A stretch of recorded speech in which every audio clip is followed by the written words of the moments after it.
Eyo par, good day. Magandang araw sa inyo lahat par. Kumusta kayong lahat? Andito tayo ngayon sa loop, sa makalat naming loop.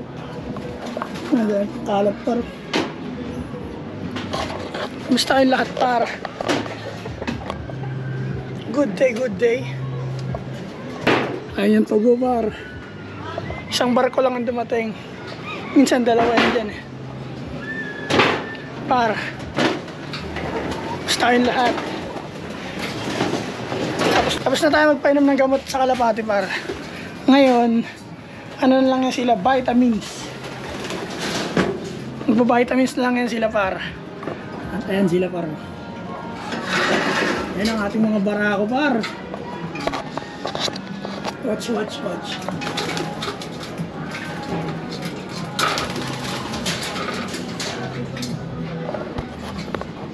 Sila par, ano na lang yan sila, vitamins.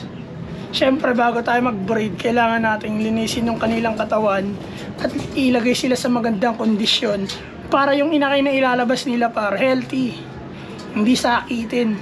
Nag-flushing na tayo, nag-cancer tayo, ano ba, nag-deworm tayo, purga. Every Sunday par, paligo. Bale bukas par, lalagawin ko dito, maglalagay ako ng plain water. Para kung sino yung gustong maligo, yun lang yung maliligo. Naintindihan na unawaan. Oh. Yan pare, mga ibon natin oh. Ito naman yung mga hanams babae. Ano ang ating mga babaeng ibon. Mga hen. Lahat yan sila par. Lahat yan sila par, kondisyon na. No? Pwede na yun sila i-breed. Kahit hindi na sila pag hiwalayin. Wala nang divider, magpapares na yan eh. Lagi nakikita yan dyan. Ayan o. Aviary ito, ayan. Screen lang yan. Screen lang rin yun.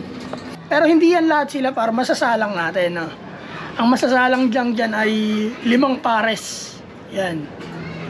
Bali 24 yan silang lahat eh. 12 babae, 12 lalaki. Ang makukuha lang dyan lahat 12. 12 ba? 10. Kasi 5 pares lang eh. Bali kulang pa tayo ng cage na 3. Wala lang yung cage dito pare. May mga cage sa labas kaso ayaw ni Utol gamitin. Ewan ko sa kanya. Siguro itutupi na lang namin yan. Tutupi naman yung mga yan. Pag dumating siguro tatay namin mag-alaga ng manok. May vlogger na namang bago. Kung sakaling umuwi siya dito. Kasi tatay namin nasa Mindanao. At hindi namin alam kung uuwi. Sabi kasi sa akin uuwi daw. Ako naman kasi wala akong, hindi ako gano'n nag-update sa kanila. Basta ang gusto ko lang buhay sila at healthy, wala silang sakit. Okay na yun sa akin. Kahit di na nila ako gano'ng kamustahin. Okay lang ako palagi.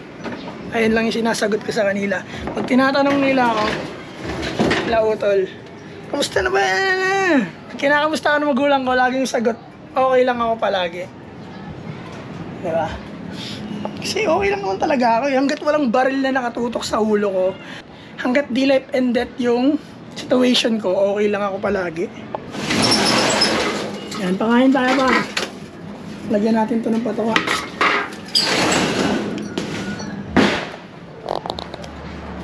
Para nandito tayo ngayon para magpakain na naman ng ibon.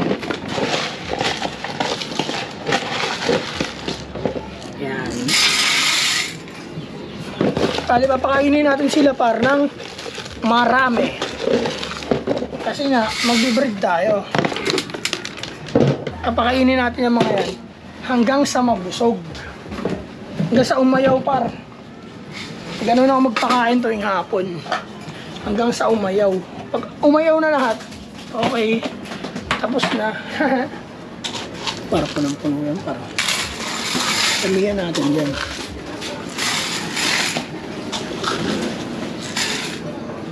Tapos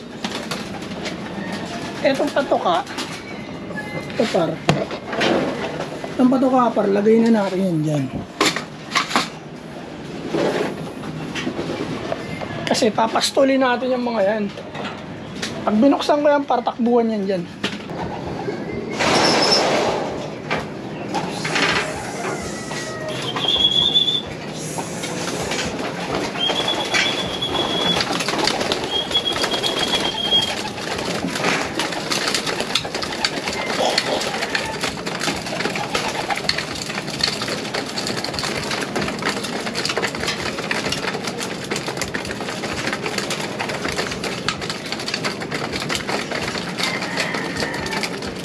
par, kumakain na sila par. Ito yung mga hen.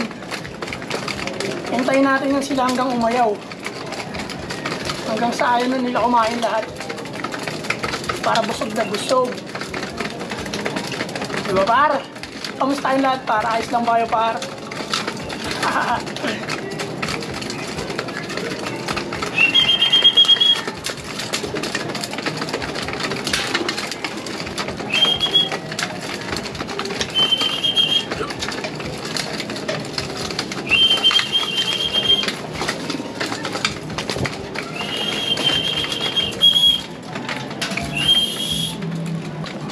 At mamaya para ito namang barako papapasukin natin dito sa kabilang kwarto. Yan sa kwarto na ito. Ito naman mga barako. Mas nakaka-enjoy ito pag may inakay na par. Sa ngayon medyo boring pa kasi wala akong pinapakawalan, wala akong tinuturuan, wala akong hinahanap. Pero ganun pa man par, ayos lang ang lahat.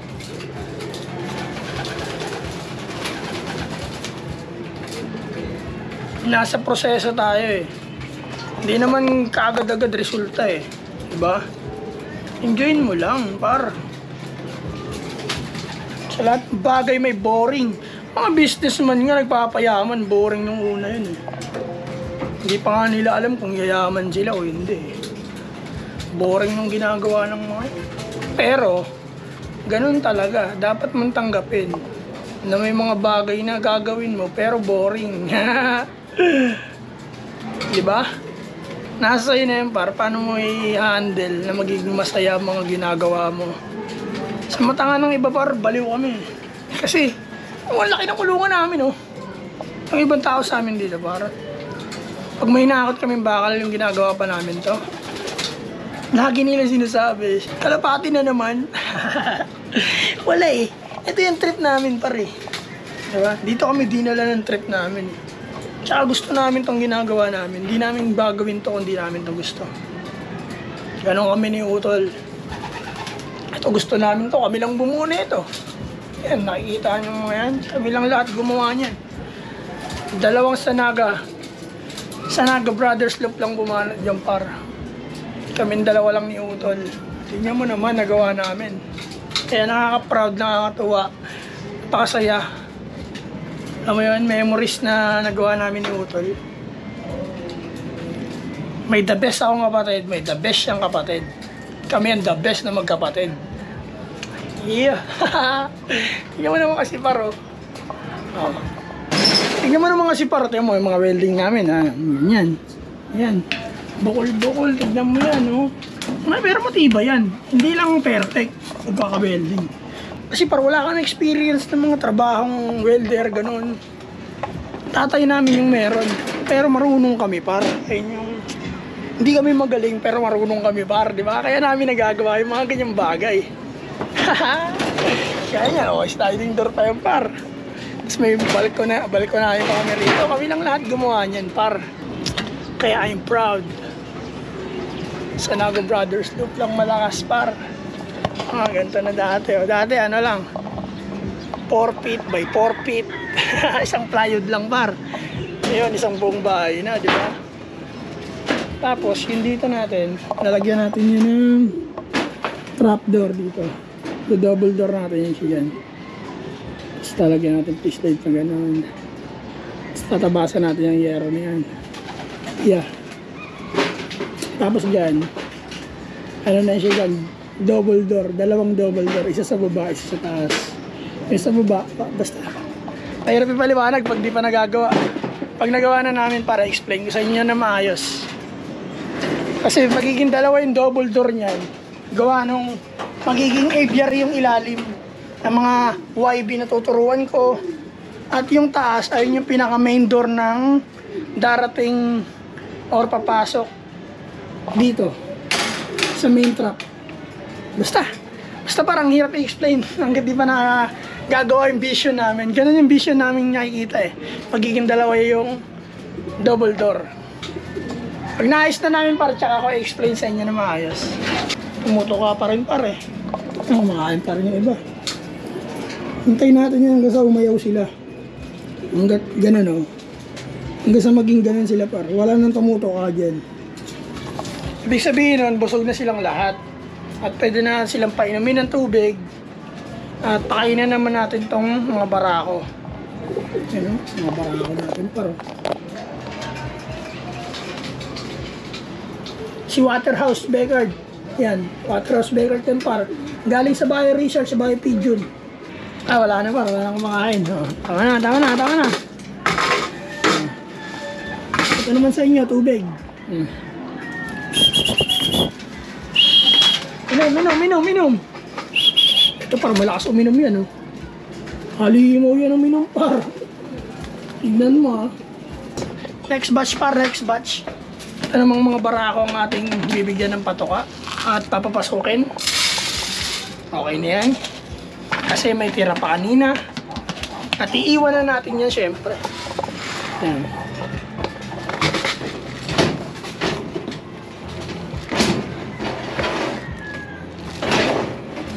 Yan par.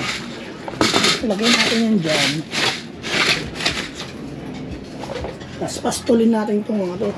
Pakain natin yung ating ang ating silver stick. Dati golden stick to par. Ngayon silver stick na. Ayan. Oh, sige, labas.